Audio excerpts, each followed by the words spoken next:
just going to record a little intro, and then we'll get started. What am I doing? Exactly. Dios le bendiga. Bienvenido a nuestro podcast. Es su anfitrión, Joseph Pérez. Este día tenemos a alguien muy especial en el estudio con nosotros hoy. Vino a visitar, vino a pasar unos días de su cumpleaños. Está cumpliendo unos 27, por ahí 30, pues gloria a Dios. Y estamos contentos que él pudo estar con nosotros hoy. Me aproveché del tiempo y digo, vamos a ir a grabar muy rápido ya que estás aquí. Y eso es un honor tener con nosotros el pastor, ya es obispo, ya es apóstol, Marvin Reyes. Gloria a Dios, bienvenidos.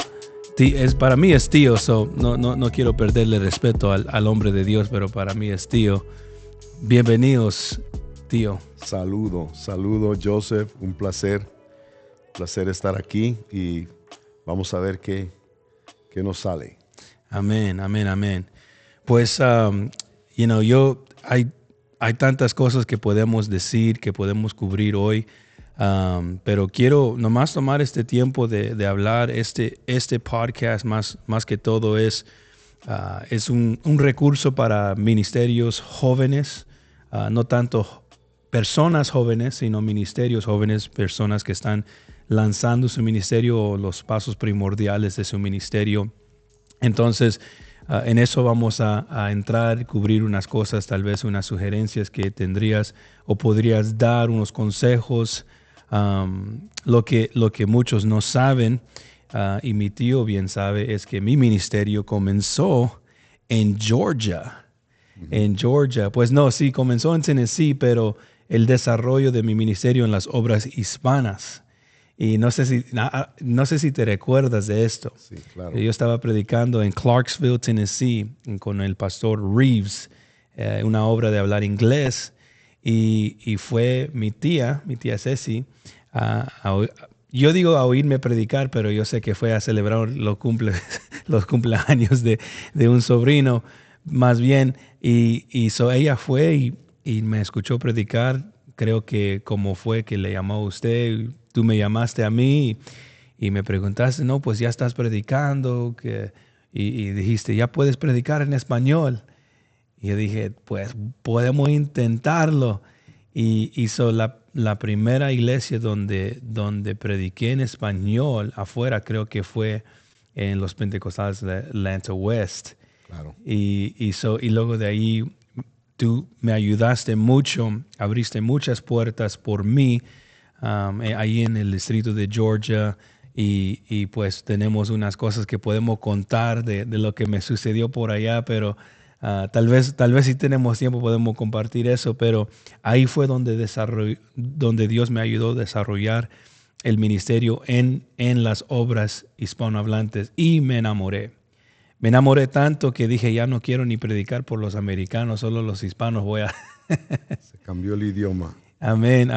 Y eso es lo que, pues, para mí, yo y mi tío hemos compartido a través de los años, ese recuerdo, y aún hasta el día de hoy seguimos obrando juntos en las obras hispanas. Él está pastoreando en la ciudad de Atlanta West. ¿Y ya cuántos años tiene ahí? 18 años. 18 años. ¿Y uno de los primeros? ¿O cómo fue todo? No, tal vez no uno de los primeros, pero sí. Tenemos 18 años ahí. Somos como de la misma promoción, casi un poquito más. Hermano Mina llegó antes que yo, de Colombia. Sí. Pero hemos estado ahí trabajando, llevamos 18 años, hemos visto de todo. Amén. Hemos crecido y de repente hemos decrecido, hemos bajado y otra vez volvemos a levantarnos y estamos en la obra. Seguimos creciendo, seguimos predicando, no nos detenemos. Amén. Y me parece como que esa es una de las normas, tal vez algo que es inevitable, las subidas y bajadas del ministerio, aún como pastor, aún uno ve, nosotros aquí 6 años hemos visto el crecimiento de la obra y también hemos visto como que la gente son desparcidas y se desaparecen y uno dice, ¿qué hice yo? ¿Qué les dije? Sí. ¿Cómo pudiera cambiar las circunstancias? Pero como que es una norma en el ministerio, las subidas y bajadas. Yo creo que es inevitable, y lo que es importante aquí saber es de que uno se prepara para la subida todo el tiempo. Yeah. Y a veces fracasamos en prepararnos para las bajadas o para las caídas. Yeah, that's y good. Eso es lo que uno tiene que, y eso se aprende con el tiempo. Una palabra que es muy importante para uno, no solo como ministro, como pastor, sino como hijo de Dios, es la palabra resiliencia. Es una palabra muy profunda, es una palabra muy grande. La habilidad de rebotar. Yeah. Cuando tú caes, yeah. Si tienes la habilidad de rebotar y volver a lo normal, entonces estás utilizando resiliencia y mucha gente no la tiene. ¿Y qué pasa con esto? Si no tienes resiliencia en la primera bajada, en la primera caída, te quedas abajo porque estás desinflado. Cuando vas para abajo es porque te desinflaste. Y si te desinflas mucho, te vas a quedar abajo. Yeah. Y ese es el problema, quedarse abajo. Si uno se queda abajo, no va a lograr su objetivo. Yeah. Como persona, como ministro, como predicador, pero más que nada como influencia para la gente, porque si el ministro, si el pastor, el que está al frente de la obra, no tiene la habilidad de volver a levantarse, entonces, ¿qué se puede esperar de la gente que está siguiendo a esa persona? Y una iglesia tiene una vida y toda iglesia tiene una cultura. Yeah. Entonces, en la vida de la iglesia hay de todo. En la vida de la iglesia hay muchas subidas, hay muchos años de estabilidad. Sí. Hay años donde no pasa nada, ni subes ni bajas. Estás estable. Son años de felicidad, son años de alegría. Pero de repente vienen los años de una bajada o incluso una subida mayor. Entonces uno tiene que estar preparado para todo. Yeah. Y nunca rendirse, nunca darse por vencido y entender que nunca cuestionar el llamado de Dios en su vida, porque el llamado de Dios es irrevocable. Entonces no se cuestiona el llamado de Dios, sino, como tú lo dijiste, uno se pregunta, ¿qué hice malo? Exacto. Uno rápido, sí, porque es la tendencia humana. Sí. ¿Qué hice malo? Y yo me he encontrado ahí sin fin de veces. ¿Qué estoy haciendo mal para que esto no funcione como yo quiero? Yeah. Y es una tendencia que tenemos como seres humanos. No es pecado, sí, porque no lo es, pero si uno no tiene cuidado te puedes quedar ahí estancado, preguntando todo el tiempo, ¿qué hice malo? No, nada, no has hecho nada malo, porque has orado, has buscado el rostro de Dios, estás ayunando, estás leyendo, estás estudiando la Biblia, estás preparándote. Y estás en la voluntad de Dios. Estás en la voluntad, no hiciste nada malo, pero te llega esa pregunta y hay que estar preparado para una respuesta. Resiliencia es muy importante. Sí, y creo que estamos, pues nuestra sociedad, nuestra cultura, y más bien en la cultura del mundo pentecostal. Hay como una ilusión, y yo y digo que soy el primero que tengo la culpa de vivir en esta ilusión de que porque somos pentecostales, porque tenemos el poder de Dios, que las cosas pueden suceder inmediatos o rápidos. Claro. Y a veces esa bajada sucede cuando no vemos los resultados en el tiempo que nosotros creímos que lo íbamos a ver. Sí. Y lo que pasa es, yo personalmente me ha sucedido los primeros años, dije, pues aquí es donde las puertas se van a abrir y me van a invitar a predicar a todos lados. Y los únicos lugares donde me encontré fueron estas obras nuevas, obras hijas. Y hoy aprecio esas oportunidades, pero en el momento no creo que tenía el aprecio que debía de tener, porque mi ministerio no se desarrollaba lo suficiente rápido de lo que yo pensé que iba a desarrollarse. Y uno tiene esta ilusión porque pues soy ungido, soy amado, mi tío es Marvin Reyes, mi papá es Juan X, y ¿por qué no están sucediendo las cosas más rápido? Y creo que eso es algo que en nuestra generación lo he visto. Muchos de mis amigos, antes amigos, ya no tenemos contacto, pero ya no están ni sirviendo a Dios por caer bajo la ilusión de las cosas iban a suceder rápido. Pero lo que yo he visto y una prueba de todo es verte a ti 18 años en Atlanta y antes de Atlanta, cuántos años en la ciudad bella de Nacogdoches, donde tenemos huellas claro. Tú y yo y nuestra familia, nuestras raíces, ¿verdad? Y yo veo el tiempo que usted ha puesto en el ministerio desde antes y aún en tu juventud. Yo creo que tú y mi papá crecieron juntos en la iglesia y pues han visto este mundo pentecostal que yo conozco. Lo vieron cuando estaba en casi su ceniza. Comenzando. Sí. Y ¿qué es la perspectiva suya acerca de lo que usted ve en el mundo pentecostal hoy, en nuestra generación, hablando de esta ilusión que tal vez podemos caernos en que las cosas suceden rápido? Bueno, yo creo que has usado una palabra que es muy clave, la palabra ilusión. Uh-huh. Yo creo que todos tenemos esa oportunidad de tener ilusión. Uh-huh. La ilusión es parte de tus metas, la ilusión es parte de tu propósito. Y si uno no tiene ilusión, no le vas a tirar a nada. Yeah. Entonces la ilusión te hace tirarle al cielo y tal vez no llegas a agarrar todo el cielo para ti, pero te traes unas cuantas nubes en las manos. Yeah. Y esas son las almas que nosotros logramos alcanzar. Entonces, me hacías una pregunta, ¿cómo se ve los inicios de Pentecostal comparado a hoy? Muchas cosas han cambiado. Yeah. Sinceramente, cómo se sirve a Dios ahora es muy diferente a cómo se servía a Dios en los 80, por ejemplo, cuando yo nací de nuevo. Eso es bueno. 85. Y yo me acuerdo en aquel entonces, lo que el pastor decía era la ley, o sea, sencillamente así. Yeah. Nadie cuestionaba, nadie decía, no, pero ¿por qué tengo que hacer lo que dice el pastor? Uh-huh. Todo eso ha cambiado, sí. Pero Dios nos ha equipado conforme los cambios han sucedido. Nosotros hemos tenido que evolucionar también en esos cambios. Yo, por ejemplo, soy un predicador comenzando en los 90s y de ahí para acá tengo 31 años ya pastoreando.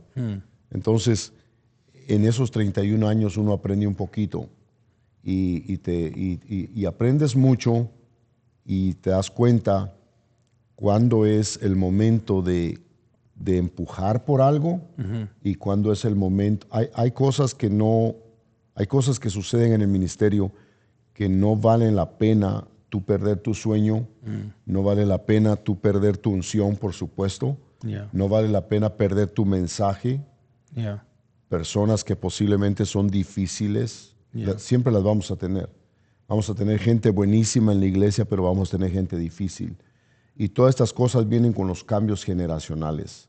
Cómo es que el mundo ha cambiado. Y uno tiene que ir adaptándose. No cambiar el mensaje, porque el mensaje es único. No es negociable. Exacto. Pero los métodos tienen que ir cambiando porque el mundo en el que vivimos está cambiando. Entonces Pentecostés sigue siendo igual, Amén. Igual de poderoso. Ustedes acaban de celebrar Domingo de Pentecostés aquí y estuve mirando algunas cosas poderosas que sucedieron aquí Amén. En Primera Iglesia Apostólica. Nosotros vamos a celebrar Domingo de Pentecostés un poco tarde, el 2 de junio, por cuestión de muchas cosas en el calendario, pero estamos anticipando ese Domingo de Pentecostés. Pentecostés no ha cambiado, sigue igual, es el mismo Amén. Mensaje apostólico pentecostal del nombre. Entonces, es emocionante el ministerio, en toda etapa que lo veas. Amén. Y sí, es algo, amén, como usted lo dijo, todavía hay ese mismo poder que en los 80s, los 90s y hoy en en estos días, en este ambiente de nuestra cultura donde hay mucho caos, donde hay muchos problemas, gente sufriendo de ansiedad, de depresión y enfermedades emocionales innumerables que podemos pasar todo el día hablando de las cosas que tú y yo hemos tenido que aconsejar a gente que yo nunca en mi mente pensé, vamos a tener que tratar con esto. Mucho menos me preparé para andar aconsejando a gente con cosas que son como que, wow, ¿de dónde salió esto? Pero el poder del Espíritu Santo, y recuerdo muy bien la primera vez que yo y mi esposa teníamos que lidiar con una situación en la iglesia que sentí como que no soy capaz. ¿A dónde está mi padre? ¿A dónde está un obispo? ¿A dónde está el hombre para la obra? Porque yo no soy capaz. Yeah. Pero era algo de inmediato donde no podía pasar el papel, como se dice, decir, no, te toca a ti. Y lo he hecho muchas veces, especialmente teniendo a mi papá aquí. ¿Por qué no? Le digo, ok, Dad, ayúdame aquí y haz esto. Pero en ese momento yo tenía que lidiar con ese problema. Mi esposa teníamos que actuar inmediatamente. Y el poder del Espíritu Santo en ese momento nos dio las palabras, nos dio un plan de acción. Y increíble porque dos cosas iban a suceder.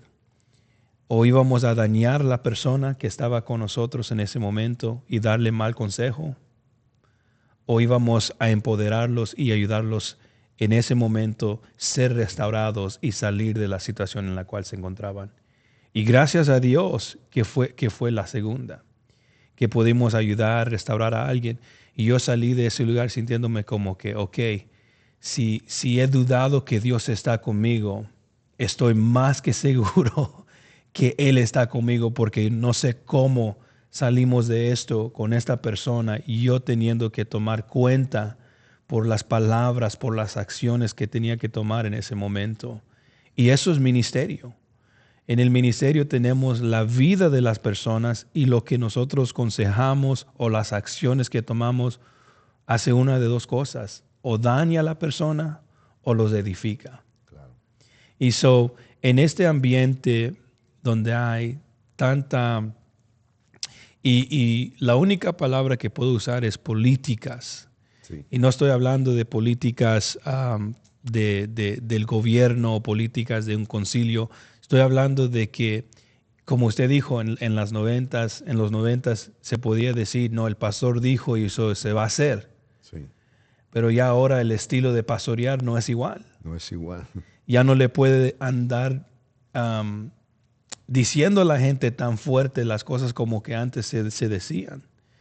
Y tenemos que tener un poco más de gracia y creo que paciencia, pero sin comprometer esas normas o los fundamentos. Yeah. ¿Cuáles son algunas cosas que serían sugerencias suyas para un pastor joven, para un ministro joven, para lidiar en este ambiente con estas cosas?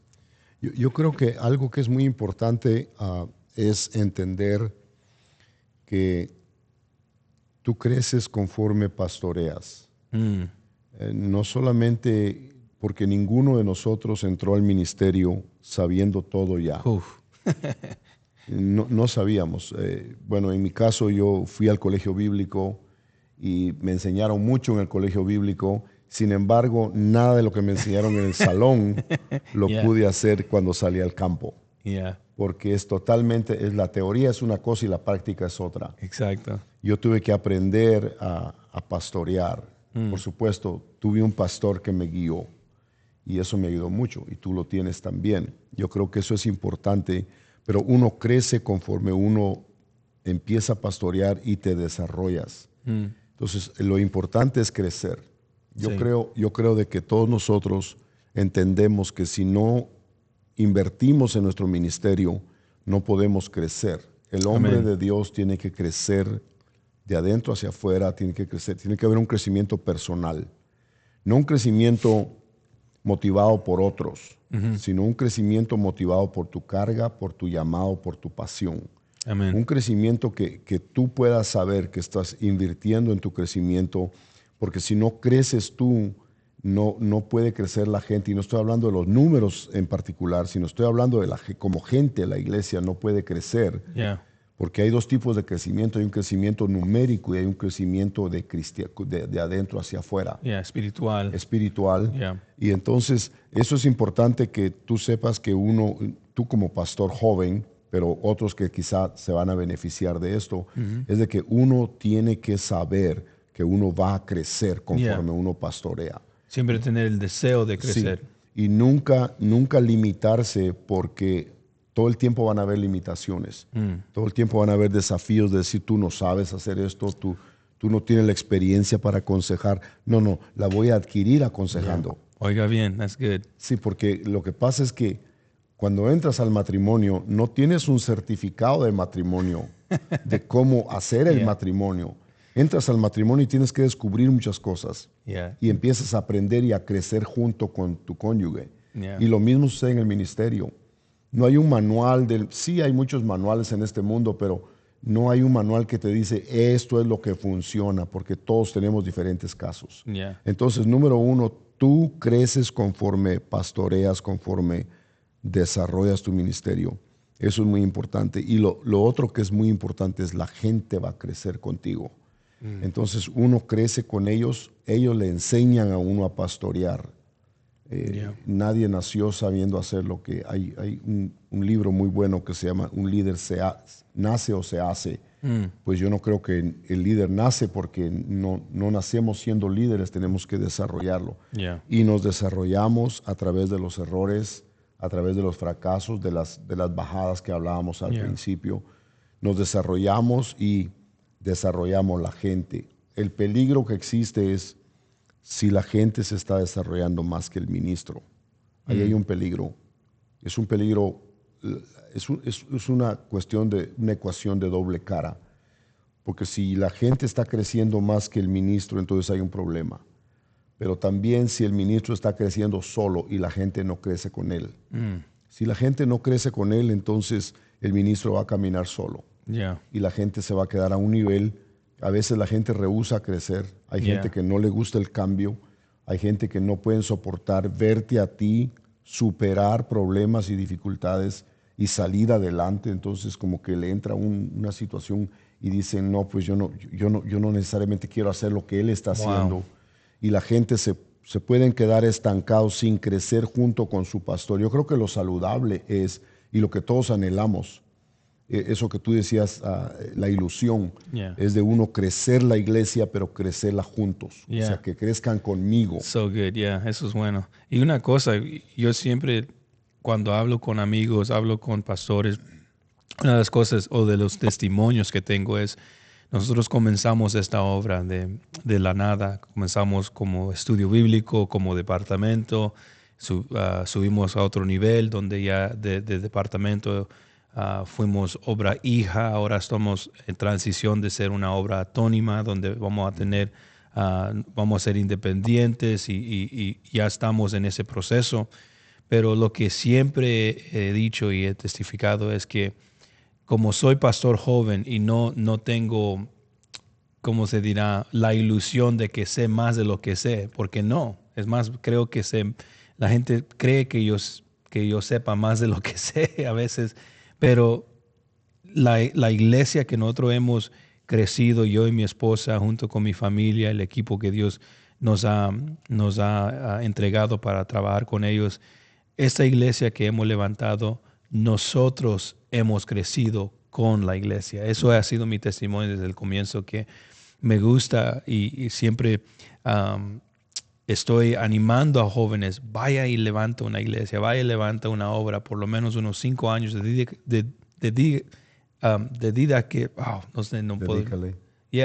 levantar una obra, porque eso va a ser algo que va a haber crecimiento. Y vas a ver crecimiento en la obra, pero también vas a ver crecimiento en ti. Sí. Porque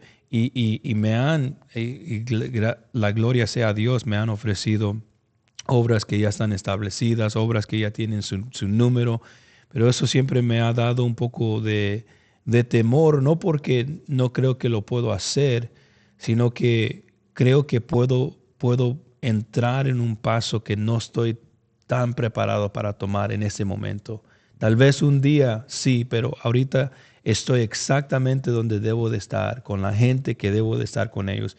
Y ellos están creciendo y yo creciendo con ellos. Y eso es un buen punto de que mientras que uno crece, la obra crece con él. Sí. Y que hay que tener esa balanza y yo lo he visto también en mi propio ministerio.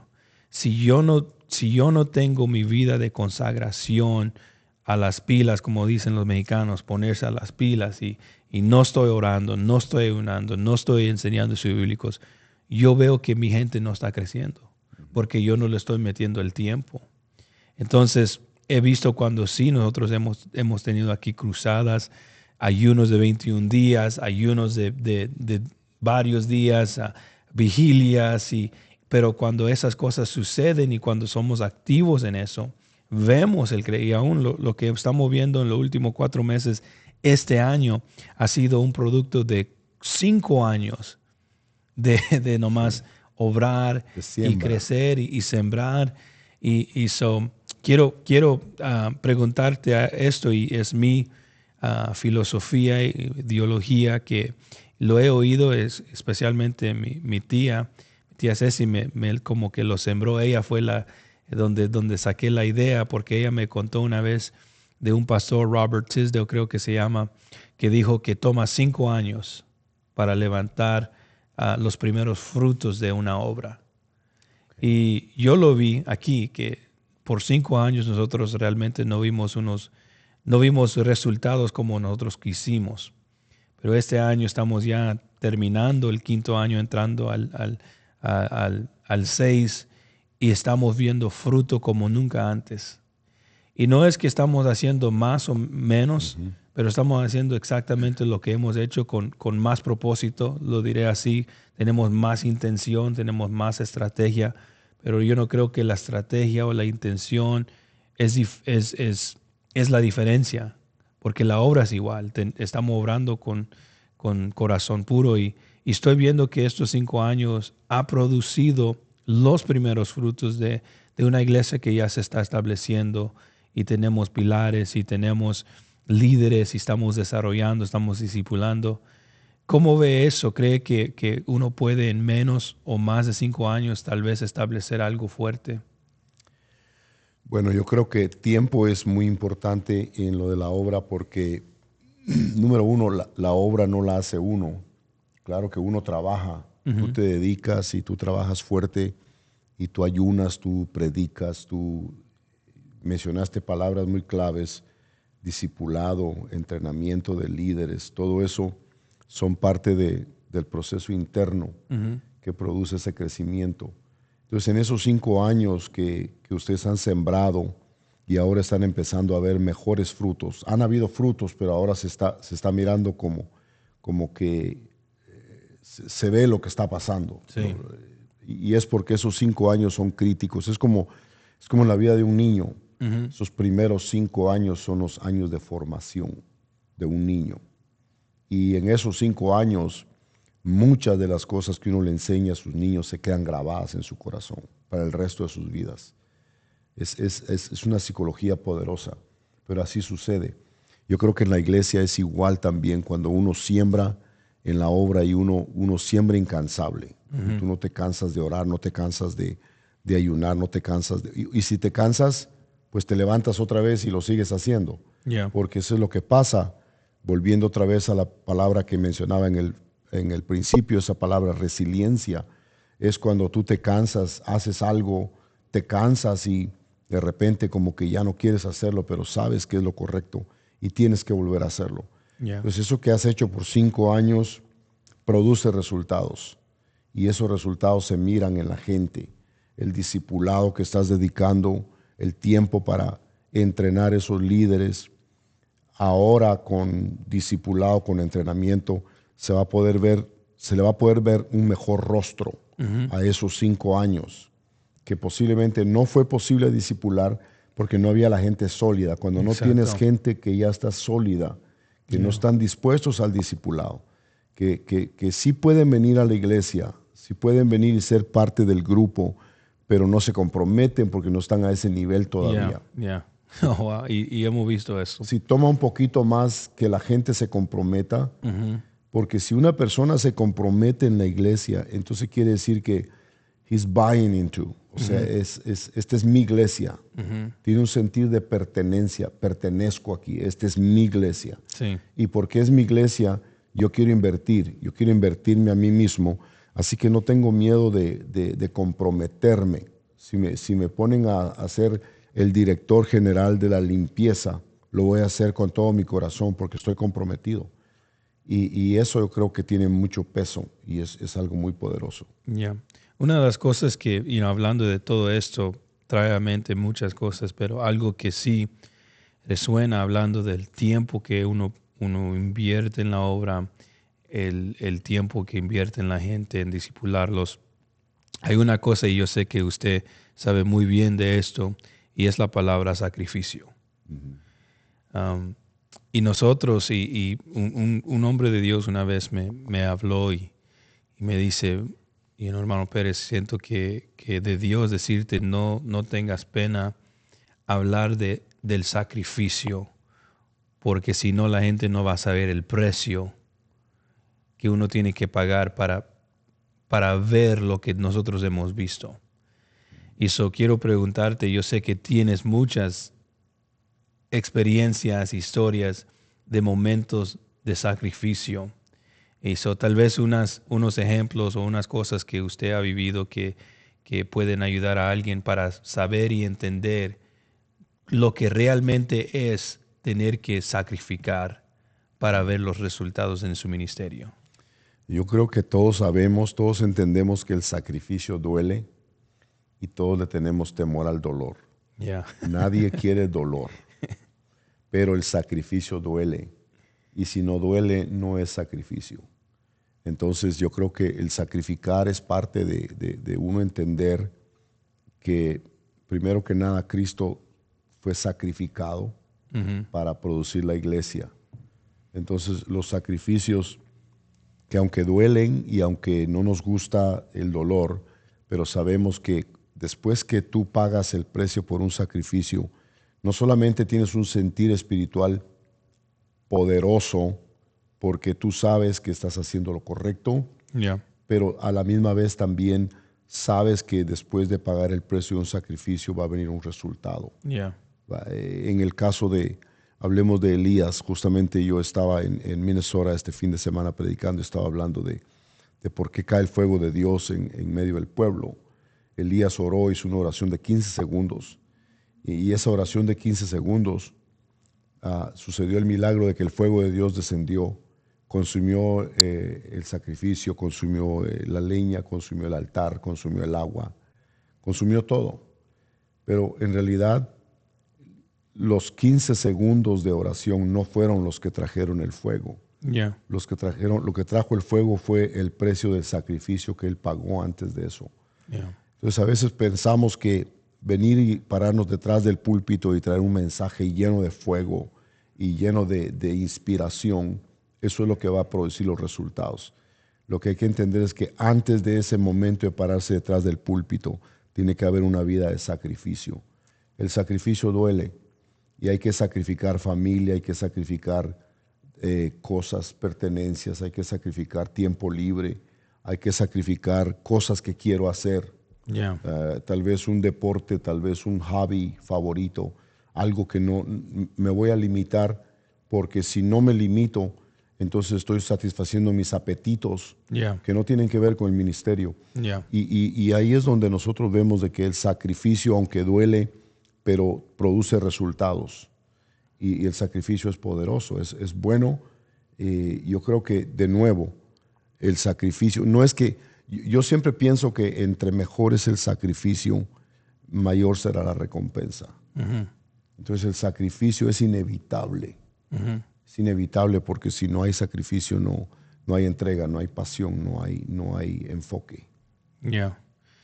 No, y es muy cierto. Y una de las cosas que recién yo y mi esposa estábamos hablando de precisamente eso, de que podemos mirar para atrás los últimos ya más de 5 años, cuánto nosotros hemos sacrificado.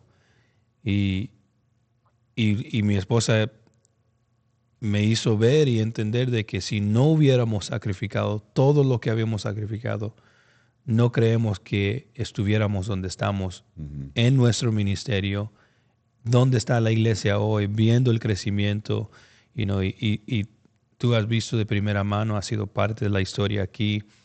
Predicaste por nosotros durante la pandemia, donde no teníamos a nadie, porque la pandemia nos quebró.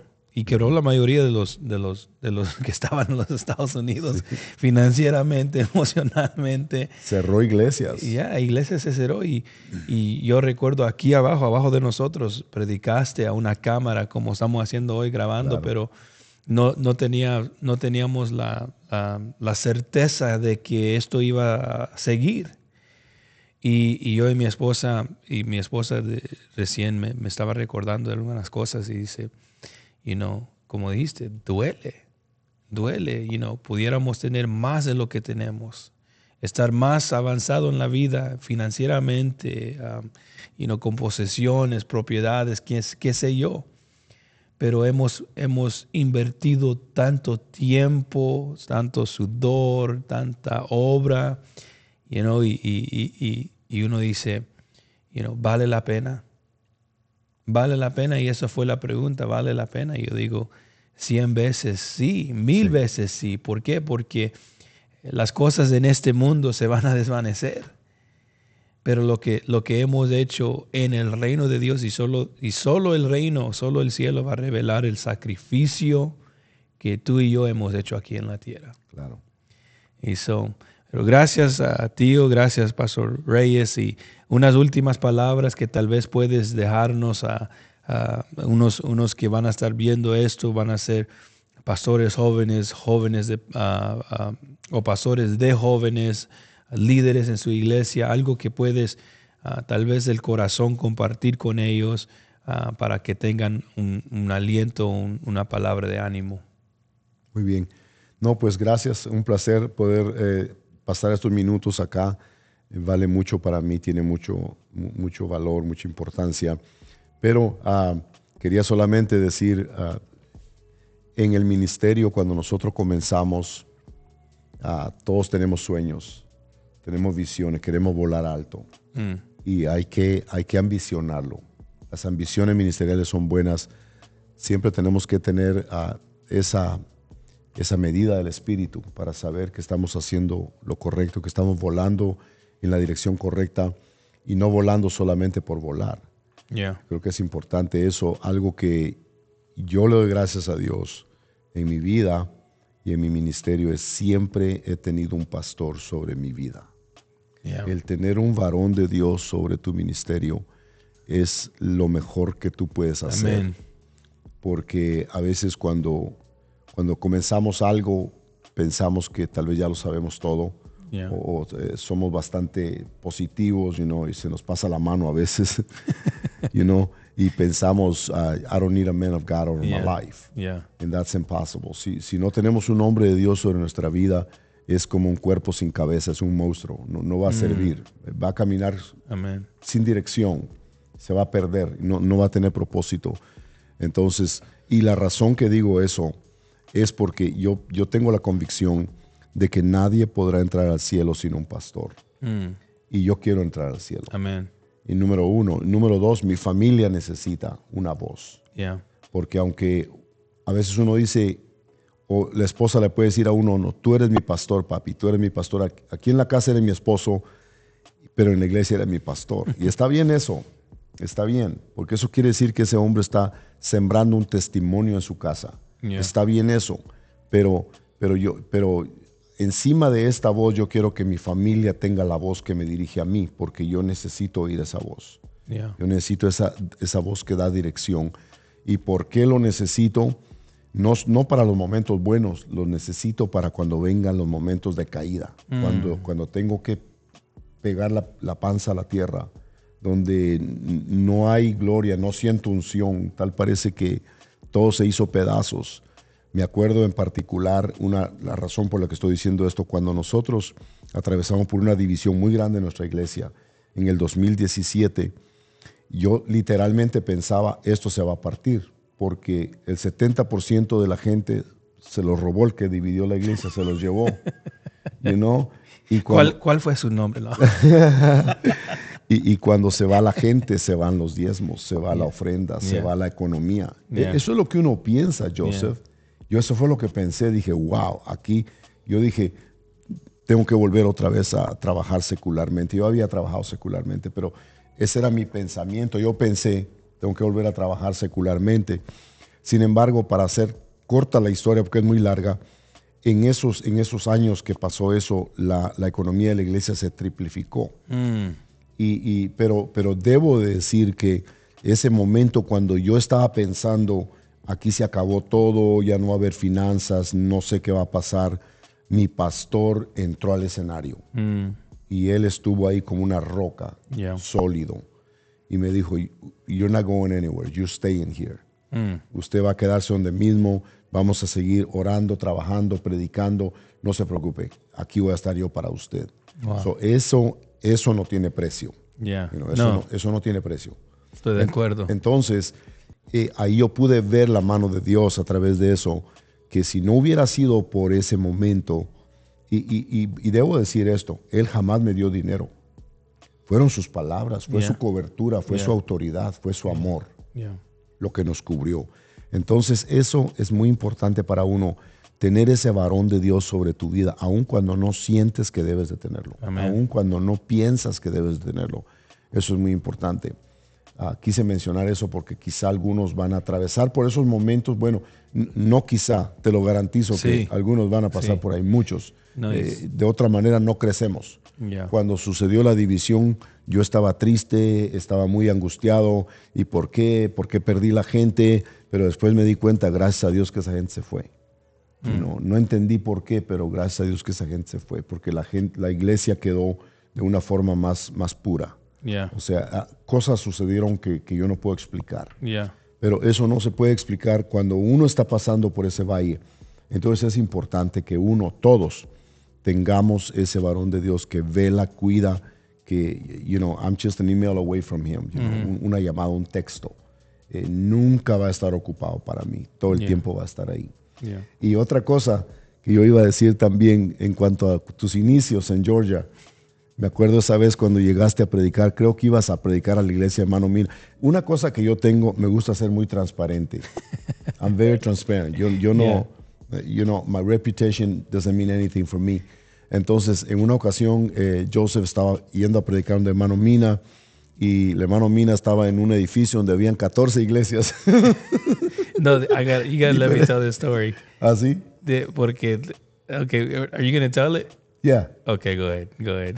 Pero nada más el momento cuando él no sabía cuál era la iglesia a la que él tenía que llegar a predicar, porque creo que no conocías al Hermano Mina, él no estaba ahí o algo. Tú fuiste el único punto de referencia. Sí. Dices, hey, vas a ir a predicar por este hermano. Y le digo, yo no lo conozco, pero si tú me dices, yo voy.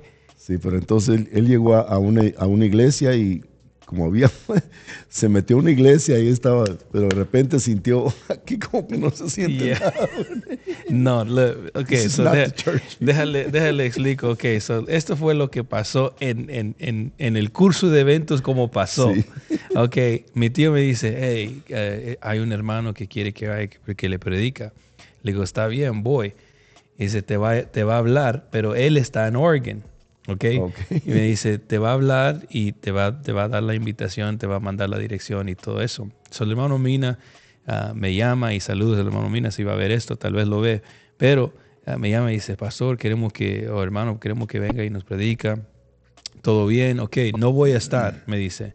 Pero va a haber un ujier que te va a recibir cuando tú llegas. Pero el punto fue que él no iba a estar. Sí. Okay, so en mi mente no va a estar el pastor, pero van a haber gente y va a haber un ujier que me va a recibir. Así fue como me lo dijo. So, entonces yo llego a la ubicación, a la ubicación donde que me envió y hay todas estas hermanas afuera y yo la veo con, usted sabe, los pentecostales son distintos. Yo dije, deben de ser. Y la hermana que estaba afuera, una anciana, dijo, hermana, ¿será esta la iglesia? Y la hermana me dice, me mire y me dice, sí, digo, yo soy el predicador invitado, le dije. Y me dice, pues bueno, y dice, pues el pastor no está. Ok, pum, ahí está la primera cosa, que el pastor no está, estoy en el lugar correcto porque no está el pastor. Entonces me dice, no está el pastor, digo, ok, estoy en el lugar correcto. Luego le digo, pues, ¿qué estamos esperando? Dice, no, por el hermano que tiene las llaves no ha llegado y ya son las 9:30, comienza a las 10 el culto y me dice, no ha llegado el hermano. Y le digo, ok, pues vamos a esperarlo. Llega el hermano, abre la puerta, ya son como las 10:05. Entramos al templo, yo entro arriba, se suben los músicos sin orar, sin prepararse, pum, a tocar, y todos los cantos que yo conozco. So digo, ok, están cantando los cantos que yo conozco, la señora dice que no está el pastor, yo en mi mente ya estoy en el lugar correcto. De repente digo, man, nadie me ha saludado. Ok, el ambiente es frío, no frío pero frío en el espíritu. Digo, está como muerto aquí. Le digo, le digo, no, ¿qué está pasando? Entonces, se me ocurre, digo, déjame revisar mi teléfono, porque en todo ese tiempo no revisé mi teléfono. Saco mi teléfono y pum, llamada tras llamada de Hermano Mina que había perdido. Salgo para afuera, le llamo a Pastor Mina, me dice, hermano, llegó a la iglesia. Le digo, pastor, sí, he estado aquí desde las 9:30. Me dice, ¿cómo se llama la iglesia donde está? Y me volteé, la Buen Samaritana. Dice, hermano, me dice, estamos al otro lado de la calle y está el ujier que me está esperando al otro lado de la calle, así de, hermano. Le digo, no, qué pena. Pero el chiste es que me invitó de nuevo después de eso porque no alcancé a llegar al culto. El hermano Milton predicó y lo vi, recién lo vi, el otro día lo vi. Y estamos riéndonos de esta misma historia. Y el hermano Milton se tenía que predicar en mi lugar. Obviamente el hermano Mina dijo, no te voy a invitar de nuevo para que esta vez sí nos predicas. Y le dije, ok, ya está bueno, ya sé lo que voy a predicar. Estoy en el lugar correcto. Buen mensaje. Pues gracias una vez más, tío, y gracias a todos. Por favor, si algo les gustó, si algo les parece, compartan este episodio con alguien, compartan en sus páginas. Estamos aquí para servirle. Gracias por acompañarnos. Gracias, hermano Reyes. Usted lo puede seguir a él en las redes, la Iglesia Pentecostal Atlanta West. Y siempre ellos están publicando sus servicios, están activos, y si está en la área, con permiso de su pastor, creo que sería bueno visitar y ver lo que Dios está haciendo en Atlanta West. Dios me lo bendiga y gracias. Amén.